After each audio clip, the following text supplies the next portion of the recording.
Nga themelet e qytetrimeve të hershme tek gjurmët që koha nuk arriti t'i fshijë.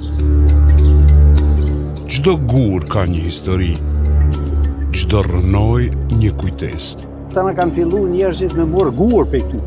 Ky është emisioni që zbërthen heshtje në shekujve, që rikthen zërat e lashtësisë. Është një kalo, po është e vjetër shumë. Sa do është, çfarë mure po, nuk di. Në gjurmë të lashtësisë. Sepse historia Nuk është vetëm e shkuara. është identiteti.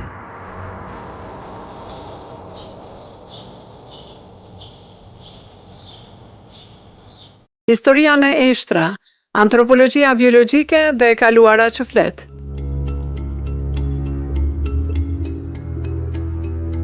Shkenca ka arritur të lexojë historinë e lashtë edhe përmes trupit njerëzor. Derisa historia zakonisht shkruhet nga dokumentet, kronikat dhe rrëfimet e kohës, bioarkeologjia përpiqet ta lexojë atë në një mënyrë tjetër, përmes trupit njerëzor. Nëpërmjet skeleteve, dhëmbëve dhe gjurmëve që koha lë mbi eshtra, studiosit sot po arrin të rindërtojnë jetën e njerëzve që kanë jetuar mijëra vite më parë. Nga ushqimi që kanë ngrënë, sëmundjet që kanë kaluar, migrimet, luftrat e deri të mënyra se si kanë bashkëjetuar kulturat e ndryshme. Këto tema u trajtuan në ligjëratën e dytë publike të profesor Brittany Kyle nga Universiteti i Colorados Veriore në Shtetet e Bashkuara të Amerikës, e cila po qëndron në Kosovë në kuadër të programit Fulbright Specialist për të ndihmuar në themelimin e antropologjisë biologjike në Universitetin e Prishtinës. Përmes rasteve nga Apollonia, Durrësi dhe Himara, ligjërata solli një tjetër mënyrë të kuptuarit të historisë së Mesdheut dhe të popullsive ilire. Një histori që, sipas studiosëve, shpesh është më komplekse se sa narrativa tradicionale që kemi njohur deri më sot. Në Universitetin e Prishtinës nuk ka ende fushë studimi të antropologjisë biologjike, pra një disiplinë që studion skeletin njerëzor, evolucionin dhe historinë biologjike të njerëzit. Ligjërata e profesoresh Kyle mbi bioarkeologjinë e kolonive greke në Mesdhe solli jo vetëm rezultate kërkimore, por edhe pyetje të mëdha mbi mënyrën se si e lexojmë të kaluarën. Kush ishin njerëzit që jetonin në këto hapësira? Nga vinin? Çfarë hanin? Si lëviznin? Edhe sa përputhen narrativat historike me ato që tregojnë vetë eshtrat njerëzore. Sipas profesoreshës Kyle, bioarkeologjia e zhvendos fokusin nga tekstet dhe elitat drejt jetës reale të njerëzve të zakonshëm. Biological anthropology is the study of human. Antropologjia biologjike është studimi i skeleteve njerëzore dhe i evolucionit të njeriut. Konkretisht, unë merrem me bioarkeologji, që është studimi i skeleteve njerëzore të gjetura në kontekst arkeologjik. Antropologjia biologjike gjithashtu mund të merret me evolucionin njerëzor dhe me aspekte të tjera të mënyrës se si ne, si qenie njerëzore, ndryshojmë biologjikisht. Përmes një perspektive biokulturore, ne mund të hulumtojmë se çfarë do të thotë të jesh njeri, duke ndërthurur së bashku biologjinë dhe kulturën tonë.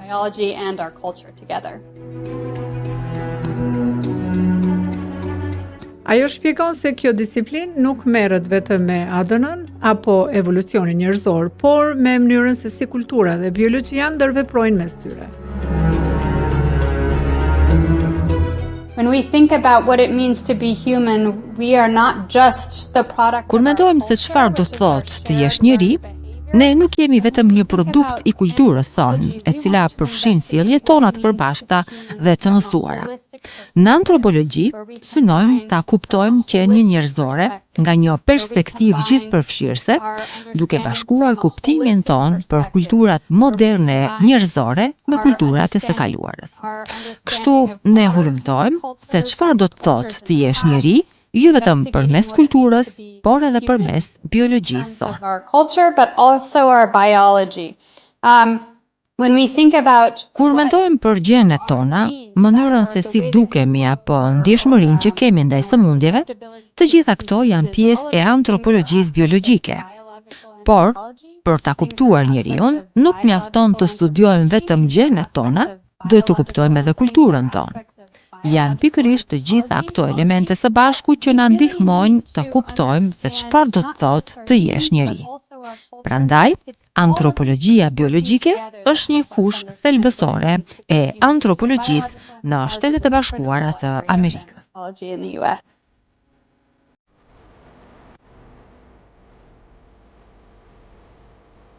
Në Shtetet e Bashkuara të Amerikës, antropologjia biologjike konsiderohet një prej shtyllave kryesore të antropologjisë. Pikërisht aty, profesoresha Kyle është fokusuar në bioarkeologji, studimin e skeleteve njerëzore të gjetura në kontekste arkeologjike.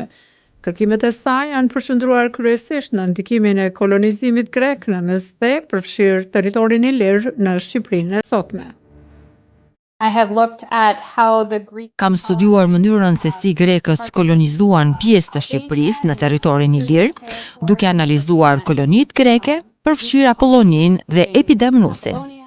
Gjithashtu kam studiuar kolonizimin grek në kontekstin italian, duke shqyrtuar kolonitë greke në Sicili dhe duke u përpjekur të kuptoj se si grekët kanë ndikuar në popullsitë vendase. populations. Bioarchaeologists often look at Bioarkeologët shpesh studiojnë transformimet të mëdha shoqërore si zhvillimi i bujqësisë apo urbanizmi. Kolonizimi është një tjetër nga këto ndryshime të mëdha shoqërore që kanë ndikuar popullsitë njerëzore në të kaluarën. Kjo mund të na jap informacion për atë që ndodh kur kulturat ndërveprojnë me njëra tjetrën, diçka që po ndodh edhe sot. Kulturat po ndërveprojnë gjithnjë më shumë dhe është shumë e rëndësishme të kuptojmë ndikimet e këtyre ndërveprimeve, si nga ana biologjike, ashtu edhe nga ana kulturore. of those interactions.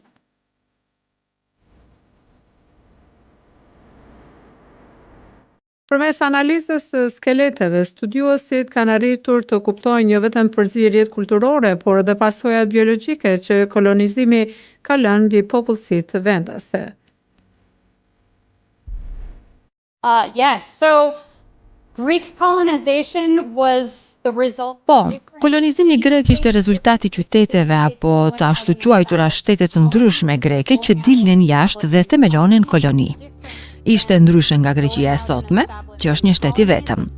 Në ato kohë, qytete shtete individuale greke krijonin koloni dhe nuk kishte një grup të vetëm grek që dërgonte kolonizator në mënyrë të organizuar. Madje, disa studiues kanë argumentuar se ndonjëherë kolonitë mund të jenë themeluar thjesht nga njerëz ambicioz që vendosnin të largoheshin dhe të krijonin vendbanime të reja, pa qenë domosdoshmërisht të mbështetura nga shteti. Prandaj nuk mund të flasim për një ndikim të vetëm dhe të përgjithshëm të kolonizimit. And there was no overarching Greek group sending colonists out. Instead, some have argued that it was even just ambitious people who decided to go establish colonies, may not have even been state sanctioned. And so there is no overarching impact of colonization. Instead, there are different responses in different places. But Në vende të ndryshme pati reagime dhe pasoja të ndryshme. Kur studiojmë ndikimin e kolonizimit grek në një rast konkret, si në Apollonia në Iliri, në territorin e Shqipërisë së sotme, shohim se kolonizimi grek nuk ishte pozitiv për shëndetin e popullsisë vendase. Përkundrazi, në skelete vërehen më shumë shenja stresi fizik, më shumë tregues të sëmundjeve infektive dhe të ushqyerjes së dobët pas kolonizimit. disease and poor diet after colonization. Ndërkohë situata paraqitej ndryshe në qytetet greke që themeluan kolonitë, thot ajo.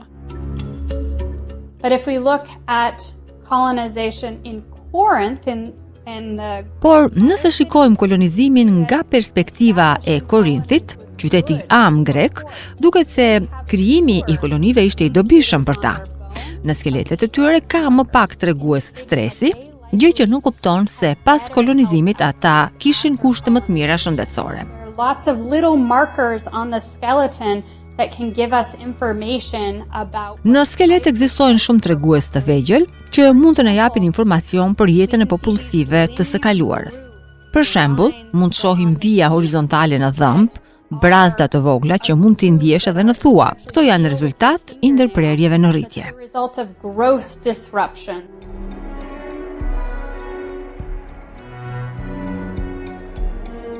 Një prej elementeve më interesante të bioarkeologjisë janë gjurmët që mbeten në skelet gjatë jetës së një njeriu.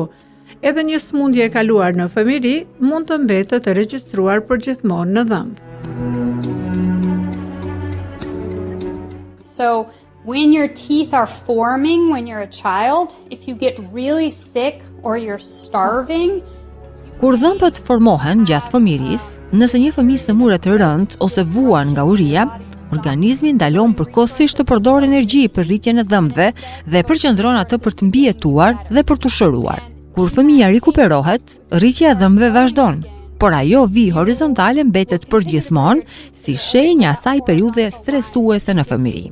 stressful period when you were a child. My brother had meningitis when he was. Vëllai im, për shembull, kishte meningjit kur ishte foshnjë, dhe për këtë arsye, ai ka një nga këto shenja të quajtura hipoplazi lineare e smaltit të dhëmbëve. Ajo thjesht tregon atë periudhë të vështirë që ai kaloi gjatë jetës së hershme. During his life. Këto analiza u japin studiuesve mundësinë të rindërtojnë mënyrën e jetesës së popullsive të së kaluarës, dietën, smundjet, migrimin dhe priardhjen e tyre. Yeah, we can go Po, back a long ne mund të kthehemi shumë larg në kohë për të hulumtuar se si ka qenë jeta e njerëzve në të kaluarën.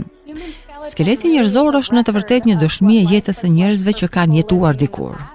Madje, kemi informacione edhe nga periudha para se të bëheshim njerëz modern, duke studiuar paraardhësit hominin të njerëzimit. E gjithë historia e njeriut mund të eksplorohet përmes studimit të skeleteve tona. our skeletons.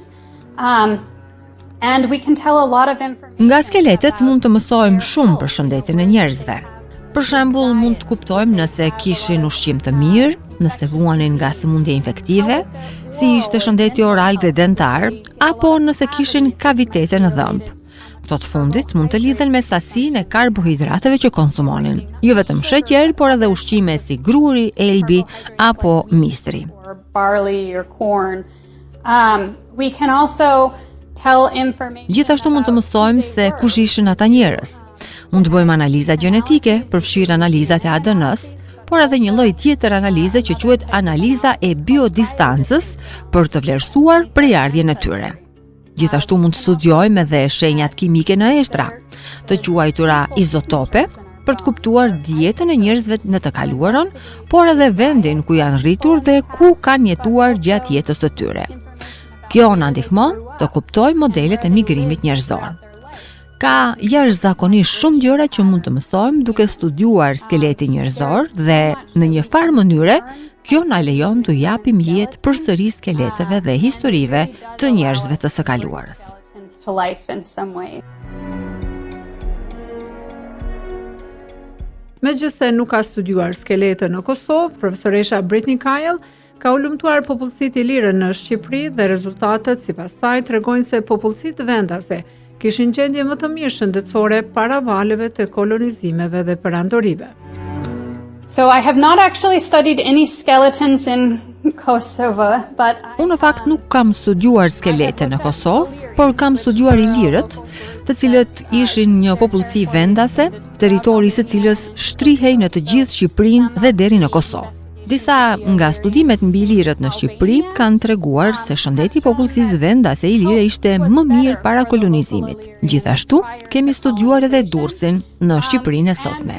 Kemi analizuar valë të ndryshme kolonizimi dhe perandorizimi, ndërsa romakët, osmanët dhe grupet e tjera hynin në rajon. Nga këto studime kemi vërejtur se në përgjithësi shëndeti i popullsive vendase ilire përkeqësohej me kalimin e kohës dhe se ndoshta jeta ishte më e mirë për njerëzit e këtij rajoni përpara këtyre valëve të kolonizimit. and that perhaps things were better before any of these waves of colonization for people living in this region. Në Universitetin e Prishtinës tashmë ka nisur puna për të ngritur bazat e antropologjisë biologjike si program studimi. Profesori i antropologjisë Arsim Canolli thotë se kjo është një nevojë urgjente për shkencën dhe historinë në Kosovë. Ne kemi shumë nevojë për antropologji biologjike për faktin se në Universitetin e Prishtinës Departamenti i Antropologjisë ekziston që nga viti 2002. Megjithatë, antropologjia biologjike nuk është themeluar si disiplinë shumë e rëndësishme e antropologjisë. Dhe në 2014 ne kemi filluar me arkeologjinë dhe tani kemi shumë studentë në përbotë cilët janë të bë doktorat në arkeologji, por antropologji biologjike nuk kemi asnjë kuadër të shkolluar me doktoraturë në këtë fushë nga Kosova. Ai thotë se kjo fushë mund të ndihmojë jo vetëm antropologët dhe arkeologët, por edhe historianët në interpretimin më objektiv të së kaluarës. Kjo është një ndihmë e madhe për arkeologët, ndihmë e madhe për historianët, për gjithë ne në shkencat shoqërore, për arsye se përmes çështjes bioantropologjike mundesh me kontribu në njohjen e historisë. Canolli sjell edhe shembuj konkret nga studimet mbi kolonizimin grek në territoret ilire. U këtu nga ligjërata që patëm me profesoreshën Britney, se krejt ato perspektiva historike që kanë qenë mbi kolonizimin grek helen për le të themi vendet ilire, Apolloninë e vende tjera, kanë fillu me ra si teza për arsye se kur bioantropologët kanë shkuj, kanë bë matjet specifike të skeleteve, të kockave, e kanë vrejt se individet ndonë se janë varrosur në varreza tumulare, që është praktika ilire, ndonë se janë varrosur në ato varreza me gjësendet greke, ata realisht janë të një regjistri genetik i ilire, që i hedh shumë teza poshtë idesë se kur një kulturë tjetër kolonizuese siç ka qenë ajo greke vjen e shpartallos krejtësisht kulturën vendse. Megjithatë, ai paralajmëron se antropologjia biologjike nuk duhet të përdoret për narrativa nacionaliste. Ne nuk do të thotë se duhet ta përdorim bioantropologjinë për arsye nacionaliste. Larg asaj, siç kanë përdorur shpeshherë popull e shkencëtar të ndryshëm. Ne dim këto edhe me racizmin e gjona të tilla të afërta. Por ne do ta përdorim në mënyrë shkencore objektive që ta dim të vërtetën. Pra të ndihmojmë çështjes historiografike, arkeologjike edhe përmes kësaj nëndisipline që ta njohim më mirë. Një tjetër aspekt i rëndësishëm i kësaj fushë është antropologjia forenzike që merret me analizimin e skeleteve në raste moderne, përfshirë krimet, tragjeditë kolektive dhe varrezat masive. Një nga fushat e antropologjisë biologjike është antropologjia forenzike, e cila studion skeletet e njerëzve që kanë vdekur kohët e fundit. Kjo fushë mund të jap informacion për mënyrën se si njerëzit kanë jetuar dhe si kanë vdekur. Ajo përdoret në kontekste të ndryshme ligjore, ndonjëherë për të hetuar vdekjen e një individi të vetëm, që mund të jetë pjesë e një hetimi kriminal, por edhe në rastet e varrezave masive apo tragjedive kolektive. Përmes studimit të skeleteve, mund të tregojmë historinë e asaj që u ka ndodhur grupeve të tëra të njerëzve në të kaluarën. Prandaj, antropologët forenzik janë pjesë të këtyre hetimeve dhe kjo përbën një deg të rëndësishme të antropologjisë biologjike. Biological anthropology. Në një vend si Kosova, që ende përballet me plagët e luftës së fundit, kjo disiplinë mund të ketë rol të rëndësishëm edhe në drejtësi dhe dokumentimin historik. There are lots of skeletons here, not just from archaeological sites in the... Këtu ka shumë skelete, jo vetëm nga vendbanime arkeologjike të së kaluarës, por edhe nga varrezat masive të lidhura me luftën e fundit. Mundësia për të analizuar këto skelete dhe për të treguar historinë e tyre mund të japin shumë informacion dhe ndoshta edhe të sjellë mbyllje shpirtërore apo drejtësi për njerëzit që jetojnë në këtë rajon. get closure or justice for people living in this region. Yes. Por ngritja e një programi të tillë kërkon kohë dhe investim. It takes a long time. Marrja e aftësive në nevojat bioarkeologjike dhe në studimin e këtyre pyetjeve mbi prejardhje njerëzore kërkon një kohë të gjatë. Prandaj, sa më herët të fillohet, aq më shpejt do të kemi individ nga Kosova që mund të tregojnë historinë tuaj.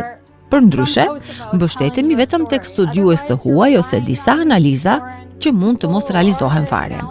Prandaj mendoj se është shumë e rëndësishme të fillohet sa më shpejt me krijimin e një programi të antropologjisë biologjike në Universitetin e Prishtinës, në mënyrë që studentët këtu në Kosovë të kenë mundësinë të tregojnë vetë historinë e popullit të tyre. Profesoresh Britney Kyle thekson se elementi më i rëndësishëm për ta nisur këtë program është krijimi i kuadrove profesionale. The most important thing in order to establish a biological anthropology program here at the University of Pristina. Pika më e rëndësishme për të krijuar një program të antropologjisë biologjike në Universitetin e Prishtinës është kapitali njerëzor. Nevojitet të paktë një person, një profesor me trajnimin në bioarkeologji, i cili mund të ndihmojë në fillimin e trajnimit të studentëve.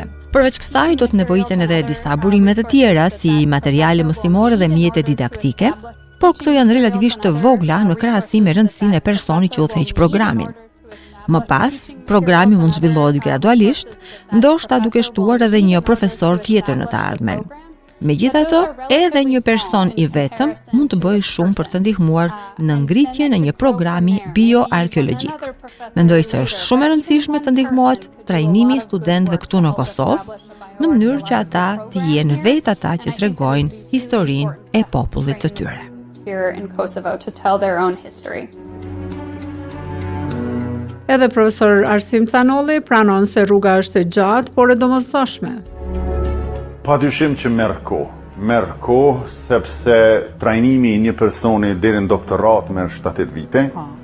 Dhe ngritja një laboratori, resurset, edhe ato marrin një kohë, po siç e tha edhe profesoresha, nëse e kemi personin, nëse e kemi studiusin, akademikun, tjerat bon ma lehtë. A mund të një studiusi antropologjisë apo e arkeologjisë me vazhdu studimet e në master e doktoratur Po. në antropologji biologjike? Po, me parimet e studimeve shkenca sociale sot, një antropolog, një student i cili e mbaron bachelorin tek ne, mundet me vazhdu padyshim edhe në antropologji biologjike, por spari do të bëj një master, një përgatitje para se të hyjë në një program postdiplomik doktoral. Apo planifikoni si departament që paralelisht me apliku edhe për një përpasje në një laboratori që i bën këto analiza? Po në mënyrë konstante kërkojmë fonde për laboratore, po për antropologji biologjike ato janë shumë të shtrenjta. Ne jemi në ngritje sipër të laboratorit për arkeologji, tani në sallën 02, siç e keni po për antropologji biologjike kërkon shumë punë. Por nëse kemi kuadra të cilët janë të specializuar këtë fushë, është më lehtë pastaj si departament përmes tyre me kërkuar me kriju diçka të tillë. Profesor Arsim Canolli thot se Departamenti i Antropologjisë po punon për krijimin e lidhjeve me universitete amerikane dhe evropiane në mënyrë që student nga Kosova të kenë mundësi të vazhdojnë studimet në këtë fushë. Padyshim që jemi të interesuar me pas student, cilët janë të interesuar me vazhdu në antropologji biologjike, sepse ekziston një mundësi shumë e mirë që përmes kolegëve tanë që i kemi kryesisht në SBA, por edhe në Gjermani, Francë e Britani, t'i angazhojmë ata në studime postdiplomike prej master e tutje. Kështu që ftesa jonë për studentët edhe ekzistus që janë të ne, edhe ata alumni, po dhe studentët e ri është që nëse për një me jeni të interesuar me studiu onën biologjike të njeriut, mënyrën se si biologjia, aspektet biologjike ndikojnë kultura në biologji, njërës nëse këto gërshetohen dhe me njoftë ma mirë historinë tonë përmes kësaj qasje, atëherë po e janë në departament, mund të bëni një bachelor fillimisht, dhe pastaj ne kemi këtu mundësitë e vendosjes në kontakt me kolegët cilët padyshim janë duke ndihmu studentët tonë me apliku atje për bursa.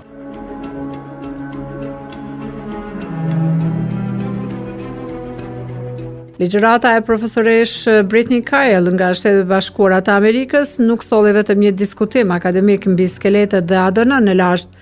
Ajo hapi një debat më të gjerë mbi mënyrën se si shkruhet historia, kush e shkruan atë dhe sa shumë mund të ndryshoj kuptimi ynë për të kaluarën, kur shkenca fillon të lexojë atë që trupat njerëzor kanë ruajtur për shekuj me radhë.